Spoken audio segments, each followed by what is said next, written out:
1차 세계대전 베르사유 체제 보겠습니다. 19세기에 유럽이 산업혁명에 성공합니다. 그리고 산업혁명의 맛을 본 유럽 국가들이 괴물이 되죠. 무승부주의, 제국주의 국가들이 됩니다. 왜냐하면 산업혁명에 적응한 독점 자본 기업이 필요라는 게 결국에 식민지였거든. 그래서 식민지를 늘리려는, 폭력적으로 늘리려는 제국주의 국가가 되죠. 그렇다면 1차 산업혁명 국가, 2차 산업혁명 국가가 있을 텐데 1차 산업혁명 국가 영국, 프랑스, 중간에 있던 미국, 2차 산업혁명 국가 독일, 그다음 러시아, 일본, 그다음에 오스트리아, 이탈리아 이런 나라들이 대표적이겠죠.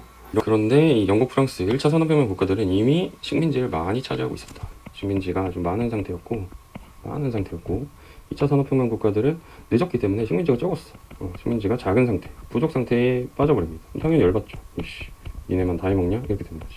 그래서 여기를 비집고 들어가고 싶은데 틈을 줘요, 안 줘요? 안 줍니다.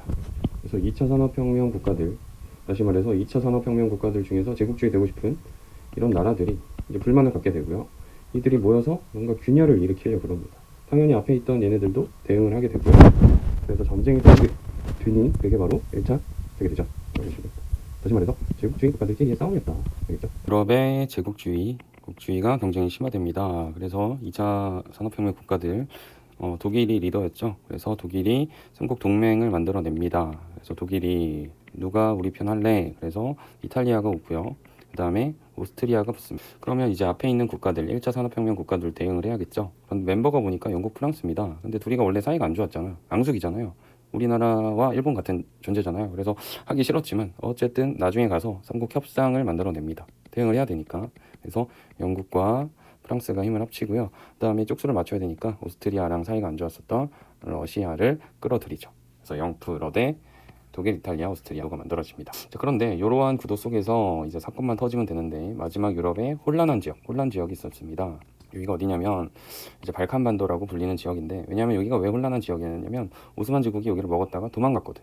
그래서 힘이 공백. 그래서 여기 뭔가 사건이 터질 것 같다 그래서 유럽의 화약고라고 불리는 지역입니다. 여기가 바로 발칸반도죠. 지도 한번 볼까요?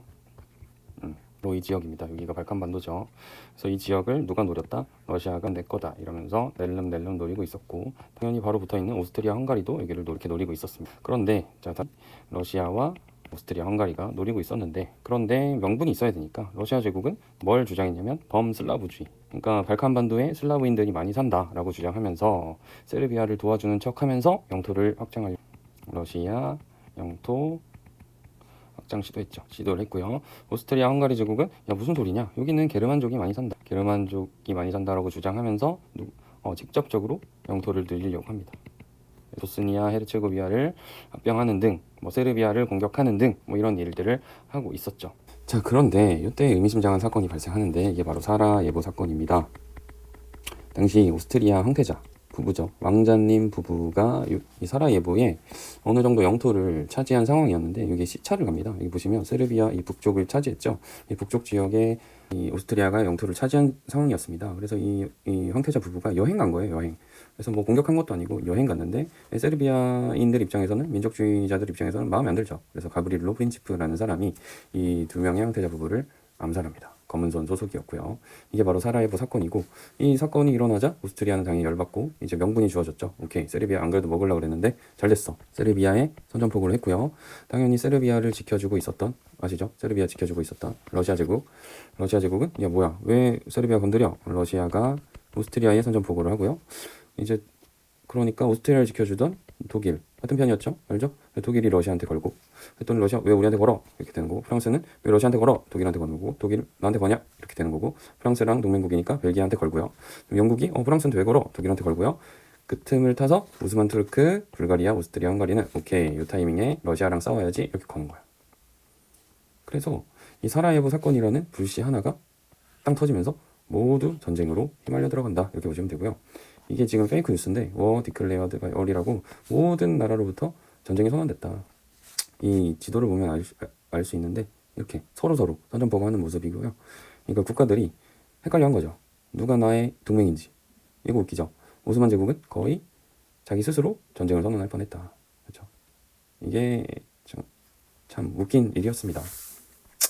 그 다음에 이제 14년 6월 달에 전쟁이 시작됐는데 바로 전쟁이 시작되자마자 이듬해 이탈리아는 빠져버립니다.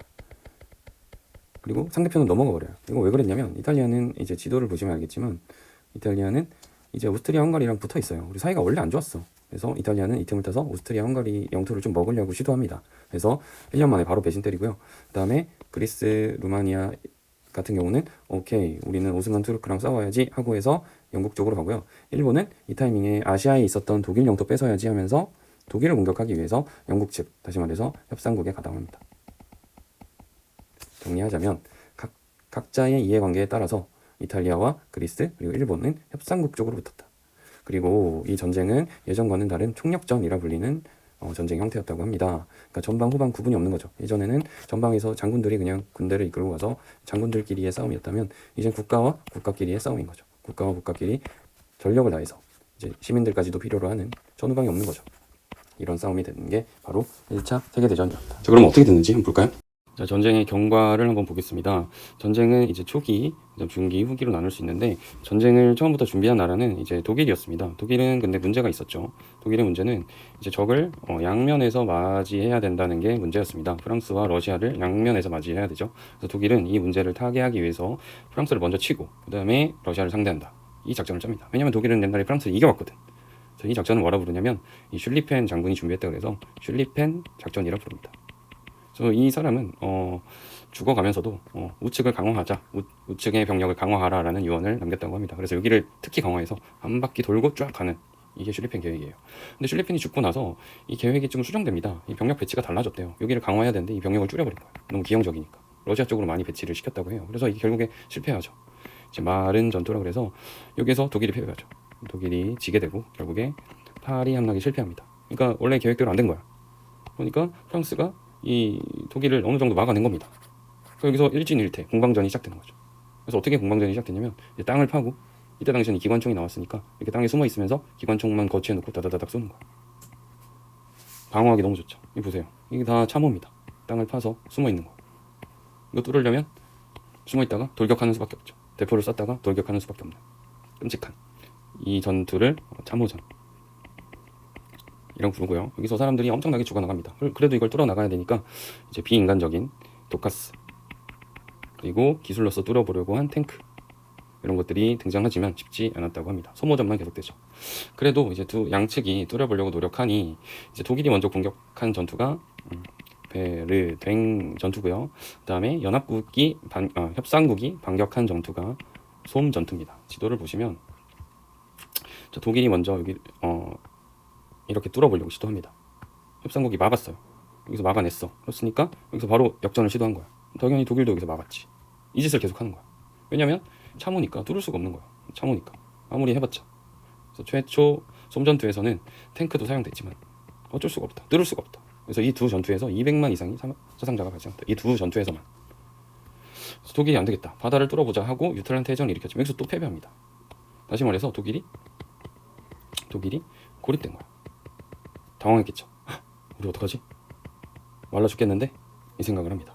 그래서 독일이 어떤 작전을 쓰기 시작하냐면 무제한 잠수함 작전이라고 이제 유보트라고 불리는 잠수함을 이용해서 무제한적으로 그러니까 제한을 두지 않는 거야. 제한을 안 두는 거죠. 두지 않고 모든 배를 격침시키기 시작해요. 목표는 영국을 고립시키자. 역으로. 이게 목표였어요. 그래서 실제로 보시면 이 지도 보세요. 이 점점점점 있죠. 이게 무제한 잠수함 작전으로 영국 배를 격침시킨 이제 해상 표기예요. 영국도 깜짝 놀랐다 그래요. 성공적이었대. 그런데 이 와중에 루시타니아호라고 미국인들이 엄청나게 많이 탄 배를 침몰시킵니다. 루시타니아호. 그러니까 무제한 잠수함 작전을 하고 있는데 미국인들이 128명이나 탄 배를 침몰시켰던 거야. 여기서 이제 미국이 열받지. 야, 우리 가만히 있는데 지금 우리를 지금 친 거야? 이렇게 나오는 거죠. 또 미국이 열받으니까 독일이 깜짝 놀랐죠. 형님 죄송합니다. 저희 건드릴 생각 없었어요. 죄송합니다 하고 싹싹 빌었어요. 즉각 사과합니다. 하지만 독일은 여기서 스트레스를 받죠. 미국이 이런 식으로 나오면 곤란한데 싶어서 작전을 하나 짜죠. 이 미 대륙이 이렇게 생겼잖아요. 중간에 멕시코가 있잖아. 그래서 이 독일이 독일이 멕시코랑 동맹을 준비합니다. 그래서 멕시코한테 동맹을 제의하면서 우리랑 동맹을 맺자. 그러면 너희 멕시코가 뺏겼었던 텍사스와 캘리포니아를 우리가 차지하는 데 도움을 주겠다. 이 제안을 해요. 미국이 위에 있으니까. 미국을 공격해서 여기를 먹는 걸 용인하겠다 이거예요. 이게 바로 진머만 전보 사건이고요. 이게 걸립니다. 자, 다시 정리. 무제한 잠수함 작전을 다시 시작한다. 그리고 더 큰 내용은 독일과 멕시코가 동맹을 시도한다는 게 걸려버려요. 이게 바로 진머만 전보 사건이었고, 이로써 미국이 참지 못하고 1차 세계대전에 참전하게 됩니다. 이제 사실. 자, 그런데 이 상황에서, 자, 다시 정리. 자, 이 상황이에요. 자, 그럼 지금 편이 어떻게 되는 거야? 주요 멤버가, 자, 동맹국, 협상국이 있다면 엄청나게 협상국에 유리하신 상황인데, 이때 협상국의 멤버 러시아가 갑자기 빠져버려요. 자, 러시아가 빠지게 됐는데, 이게 왜 빠지게 된 거냐면, 이제 혁명가 레닌이라는 사람이 있었습니다. 이제 레닌이 원래 이제 독일에 잡혀 있었어요. 이 사람이 러시아 혁명가였고 독일에 잡혀 있었어. 근데 이제 독일이 전쟁에서 밀리니까 이 러시아 혁명가 레닌을 몰래 풀어줘서 어디로 보내냐면 러시아로 보내버립니다. 그래서 러시아에서 레닌이 혁명을 성공시켜요. 오케이, 성공. 이렇게 되는 거야. 1917년 2월달에 러시아 혁명이 성공해버리고 로마노프 왕조, 이건 몰락해버립니다. 우리가 아는 소련이죠. 다시 말해서 소비에트 공화국이 만들어지고요. 그래서 이 소비에트 공화국은 더 이상 이제 독일과 싸울 이유가 없는 거야. 왜냐면 로마노프 왕조가 싸웠던 거지 자기네는 싸운 게 아니거든요. 그래서 혁명 정부는, 이 정부죠, 독일과 강화조약, 화해를 해버리고요. 이 조약을 브레스트 리토프스크 조약이라고 부릅니다. 이게 뭐 약간 복잡하지만 러시아가 빠졌다는 게 핵심이죠. 이 미국이 들어온 상황에서 러시아는 빠져버렸어요.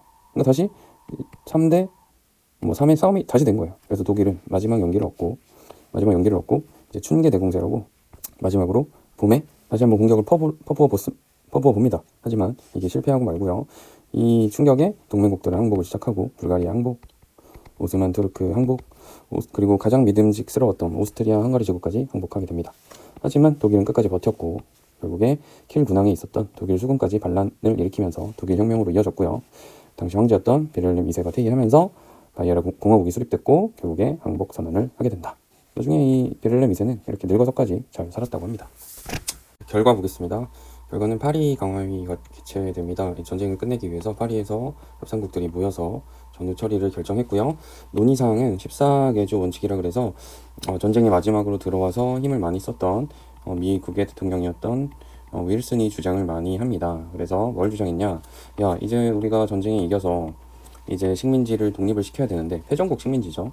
이제 패전국 식민지를 독립을 시켜야 되는데 어떻게 할 거냐? 어떤 원칙을 쓸 거냐? 그랬을 때 민족 자결의 원칙에 따라서 독립을 시키자라고 했어요. 여기서 자결이란 말은 자결이 자살한다라는 게 아니라 스스로 결정하자, 니네들이 알아서 해라, 이런 뜻이죠. 그 다음에 공해상 자유, 군비 축소, 조약 반대, 이런 국제연맹 창설, 이게 중요하죠. 그러니까 이거는 전쟁에 대한 후회죠, 후회. 이 참혹한 전쟁에 대해서 다시는 없애야 된다, 이런 거에 대한 공감대가 많이 형성됐다라고 합니다. 그래서 이런 논의 끝에 이 회의의 결과, 이 베르사유 궁전에서 베르사유 조약이 체결되죠. 그래서 독일 상실 보유제한 막대한 배상금, 엄청난 배상금이었다고 해요. 1320억 마르크. 수년 동안 돈을 모아도 갚을 수 없는, 다시는 일어날 수 없는 돈이었다고 하고요. 그다음에 승전국 위주의 새로운 국제 질서가 인정됐습니다. 그 체제가 바로 베르사유 체제고요. 영향 보겠습니다. 패전국의 제국들이 붕괴했는데 이때 무너진 제국이 독일 제국, 그다음에 오스트리아 제국, 그다음에 오스만 투르크 제국이죠. 제국들이 무너졌고, 그다음에 이 제국들이 갖고 있었던 식민지를 독립시킬 때 무슨 주의? 민족 자결주의 원칙이 적용됐다. 그다음에 국제 연맹이 창설됐죠. 다시는 이런 참혹한 전쟁을 없게 하기 위해서 국제 연맹을 만들었고요. 근데 미국은 불참합니다. 이거 중요합니다. 의회의 반대 때문에 미국은 불참. 자기가 주장해 놓고, 그다음에 민주주의가 진전됩니다. 전쟁 기간에 시민들이 열심히 싸우다 보니까 활약을 보상해줬고요. 노동자 여성들도 열심히 싸우는 바람에 보상해줬다. 군비 축소, 무기 사용 금지. 그다음에 이 전쟁을 계기로 미국이 최강대국이 되었다. 좀 복잡했지만 다시 정리를 좀 하자면, 자, 1차 세계대전은 다시 정리를 하자면 결국에 유럽 제국주의가 경쟁이 심화되다 보니까, 그렇죠? 이 발칸반도를 노리던 러시아와 오스트리아의 이 긴장 속에서 사라예보 사건이라는 이 암살 사건이 계기가 되어서 여러 나라들이 엮여 들어가다 보니 터진 국제전쟁이다, 이렇게 보시면 됩니다. 그 다음에 이 전쟁은 세 가지 시기로 나눌 수 있죠. 초기, 중기, 후기로 나눌 수 있고, 초기 독일이 슐리펜 작전을 준비했지만 실패했고요. 그래서 무슨 전이 시작된다? 참호전. 참호전의 두 가지 전투는 베르댕, 솜 전투. 베르댕은 독일이 공격한 거, 솜은 협상국이 공격한 거. 둘 다 실패했다. 그다음 독일은 자기가 고립되니까 이걸 뚫어보려고 무제한 잠수함 작전을 썼지만 결국에 미국의 이 열받음을 불러왔고 진머만 전보가 들키면서 결국에 미국이 참전하게 됩니다. 근데 마지막에 러시아가 항복함으로써 독일이 희망을 품게 되지만 결국에 이게 실패함으로써 독일은 혁명이 일어나고 결국에 항복 선언하게 된다. 자, 파리 강화회의가 개최됐고요. 14개조 원칙이라고 미국의 주장이 가장 컸다. 그리고 민족 자결주의가 제한됐고요. 그다음에 베르사유 조약이 체결돼서 독일은 막대한 배상금, 그다음에 베르사유 체제 하에서 패전국의 제국들이 무너지고 민족 자결주의 원칙이 적용되고 국제연맹이 창설됐지만 미국은 불참, 민주주의 진전, 그다음에 미국이 최강대국이 되었다. 이런 것들이 주요 흐름이겠죠.